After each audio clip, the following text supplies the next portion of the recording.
A paz de Cristo a todos. Louvado seja o Senhor por tão rica oportunidade de crescimento através da escola bíblica. Dando sequência, vamos estudar hoje o primeiro capítulo da segunda carta de Pedro.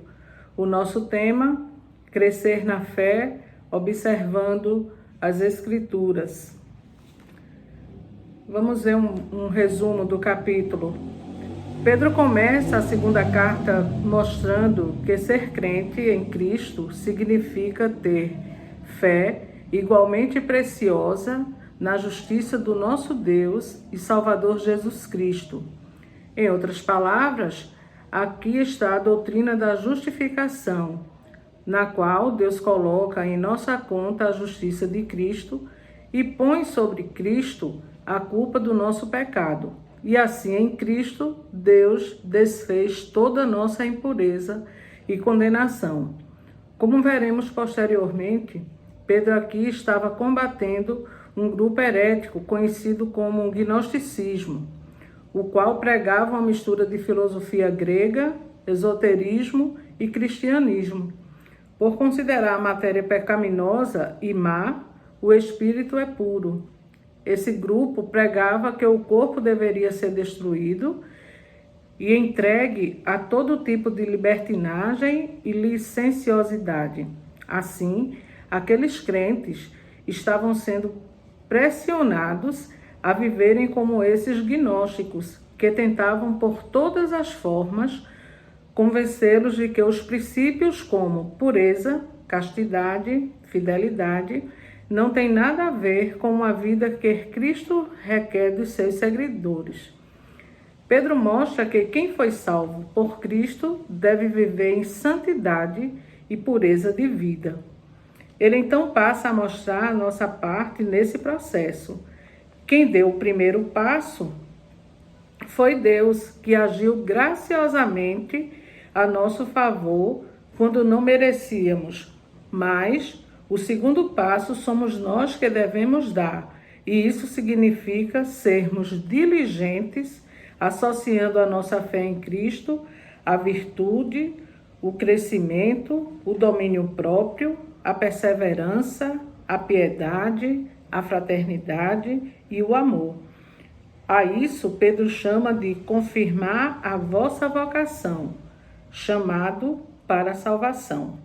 Lembrando que Deus não nos deu ordem a fazermos isso com as nossas próprias forças, pois para isso fomos plenamente capacitados por Ele.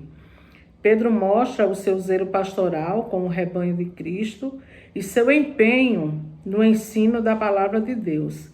Ele estava certo de que em breve morreria, mas, enquanto isso não acontecia, tinha a máxima responsabilidade de lembrar aqueles irmãos da verdade que um dia receberam e que precisavam ser confirmados nela.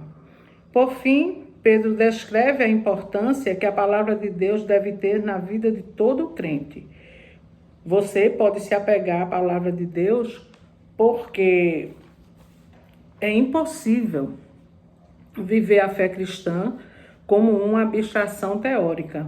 Segundo Pedro destaca a importância do conhecimento para a vida cristã, mas esse conhecimento deve ser colocado em prática. A vida de fé é uma vida crescente, global e integral. Quando o cristão utiliza os recursos que Deus lhe deu para viver os princípios da nova vida em Cristo e cresce de forma integral e integrada, aparecem os resultados de uma vida abundante. Pedro coloca sua ênfase na exortação da conduta dos cristãos para com os falsos mestres. Na segunda carta, ao passo que na primeira, Pedro trata da oposição externa aos crentes. Esta segunda carta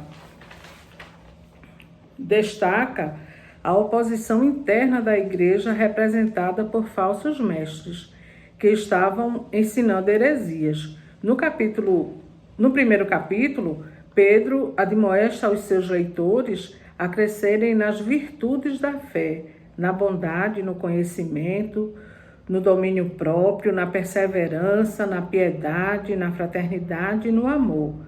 Cristãos que procuram crescer em sua fé não são inclinados a influências heréticas. Vamos ao conteúdo mais detalhado do capítulo. Primeiro, saudações. Pedro se identifica como um servo e apóstolo de Jesus Cristo. Ele dirigiu suas palavras para aqueles que tinham fé em Cristo. Suas referências sugerem que ele tinha uma congregação específica em mente. Em 2 Pedro, no capítulo 1, versículo 16, diz assim: porque não inventamos histórias enganosas quando lhes falamos da poderosa vinda do nosso Senhor Jesus Cristo. Vimos com os próprios olhos seu esplendor majestoso. O primeiro versículo do capítulo 2 também diz: contudo, assim como surgiram falsos profetas entre o povo de Israel, também surgirão falsos mestres entre vocês. Eles ensinarão astutamente heresias destrutivas e até negarão o mestre que os resgatou, trazendo sobre si mesmos destruição repentina. E o primeiro versículo do capítulo 3 diz assim: amados, esta é minha segunda carta a vocês, e em ambas procurei refrescar sua memória e incentivá-los a pensar com clareza. Pedro queria que os leitores de sua carta experimentassem o favor amorável de Deus e que eles tivessem integridade espiritual, como resultado de um conhecimento claro e pessoal de Jesus. O segundo ponto são provisões para o crescimento espiritual. Pedro apresenta 4 fontes de poder para o crescimento espiritual de seus leitores. A intenção dele é que o engajamento de seus leitores na vida cristã fosse uma experiência vibrante, que caminhasse para a maturidade do conhecimento. Primeiro, ele assume a chamada e eleição que Deus fez, toda a provisão necessária para que vivamos uma vida vitoriosa em todos os sentidos. Nos versos 3 e 4, Deus, com seu poder divino, nos concede tudo o que necessitamos para uma vida de devoção, pelo conhecimento completo daquele que nos chamou para si por meio da sua glória e excelência. E por causa de sua glória e excelência, ele nos deu grandes e preciosas promessas. São elas que permitem a vocês participar da natureza divina e escapar da corrupção do mundo causada pelos desejos humanos. O crente deve, por sua vez, crescer em 7 áreas da vida. São qualidades do caráter cristão que o crente deve ter em sua vida. A ideia é a da construção de um edifício cuja base é a fé. Dos versículos 5 a 7, a gente lê o seguinte: diante de tudo isso, esforcem-se ao máximo para corresponder a essas promessas e acrescentem à fé a excelência moral. A excelência moral, o conhecimento.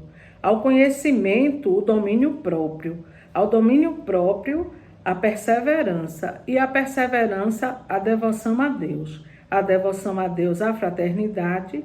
E a fraternidade, o amor. Quando o crente desenvolve essas qualidades em sua vida, os resultados são evidentes. Ele nunca cairá em ruína espiritual. Sua vida será frutífera e ele terá uma entrada gloriosa na presença de Deus. Vejamos os versículos 8 a 11.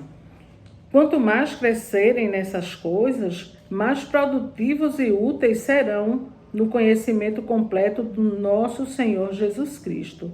Mas aqueles que não se desenvolvem Desse modo, são praticamente cegos, vendo apenas o que está perto e se esquecem de que foram purificados de seus antigos pecados. Por isso, irmãos, trabalhem ainda mais arduamente para mostrar que, de fato, estão entre os que foram chamados e escolhidos. Façam essas coisas e jamais tropeçarão. Assim, sua entrada no reino eterno do nosso Senhor e Salvador Jesus Cristo será acompanhada de grande honra. Segundo, Pedro menciona o seu próprio testemunho como um incentivo para o crescimento espiritual dos seus leitores. Nos versículos de 12 a 15, nós lemos assim: portanto, sempre lhes lembrarei estas coisas, embora já as saibam e estejam firmes na verdade que lhes foi ensinada. E é apropriado que, enquanto eu viver, continue a lembrá-los, pois nosso Senhor Jesus Cristo me mostrou que em breve partirei desta vida. Por isso, me esforçarei para garantir que vocês sempre se lembrem dessas coisas, depois da minha partida. E, na verdade, é como se ele estivesse escrevendo uma espécie de testamento antes da sua morte. Ele quer, enquanto está vivo, estimular os seus irmãos e irmãs em Cristo a um compromisso dedicado e restrito ao Senhor Jesus Cristo. Ele cumpre esse objetivo por meio de diversos lembretes ao longo de sua carta. Como seria bom se todos os cristãos, os crentes em Cristo Jesus, tivessem esse cuidado de deixar um legado, para as pessoas que estão mais próximas, os seus familiares, os seus amigos, de que realmente a vida em Cristo é que vale a pena e que a gente realmente tenha essa necessidade, de levarmos palavra de salvação às pessoas que ainda não têm Jesus Cristo. Realmente precisamos testemunhar da palavra do Senhor. Uma terceira fonte de poder que Pedro menciona é a glória majestosa de Cristo. Vejamos o que diz os versículos 16 a 18. Porque não inventamos histórias engenhosas quando lhes falamos da poderosa vinda do nosso Senhor Jesus Cristo. Vimos com os próprios olhos seu esplendor majestoso quando ele recebeu honra e glória da parte de Deus, o Pai.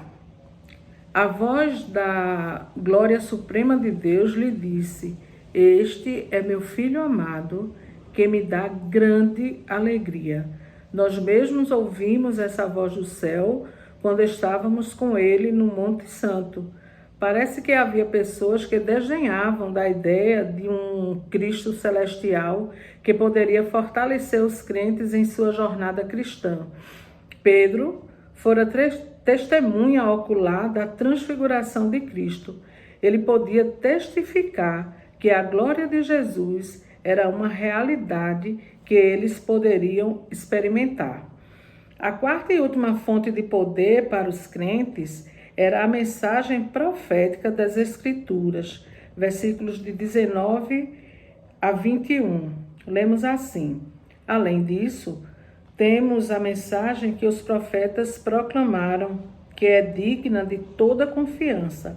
Prestem muita atenção ao que eles escreveram, pois suas palavras são lâmpada para que ilumina um lugar escuro, até que o dia clareie e a estrela da manhã brilhe no coração de vocês. Acima de tudo, saibam que nenhuma profecia nas Escrituras surgiu do entendimento do próprio profeta, nem de iniciativa humana.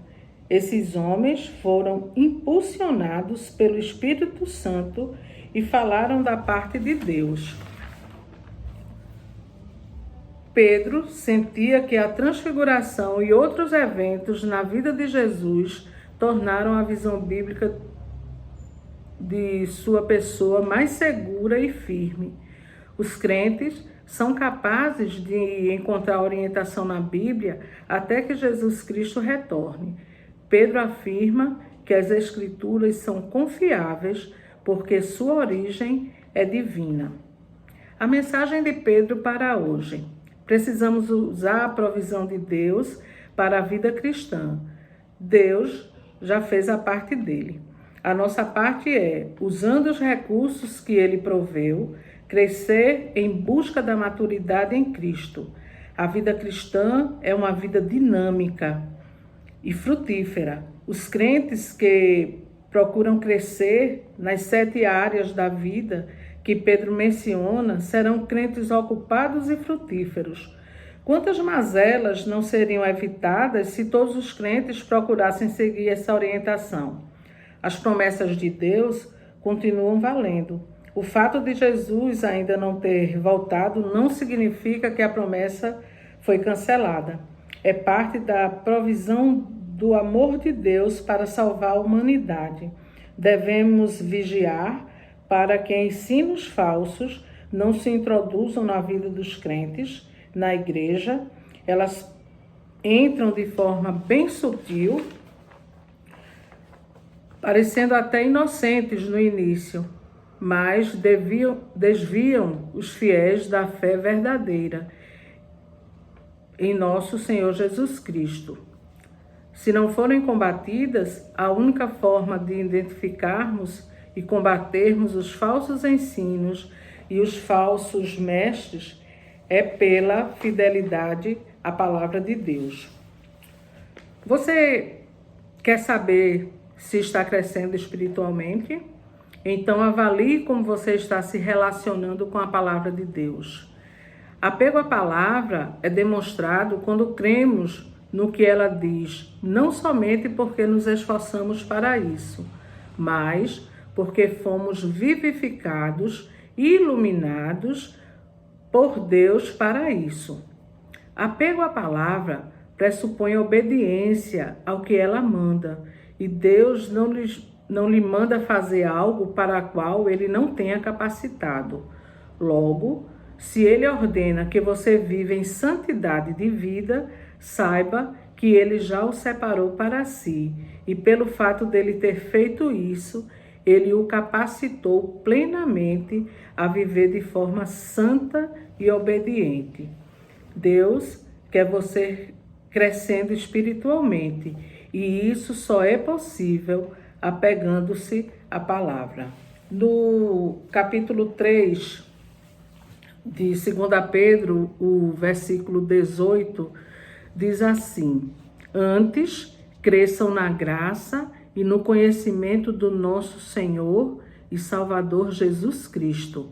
A Ele seja a glória, agora e para todo sempre. Amém.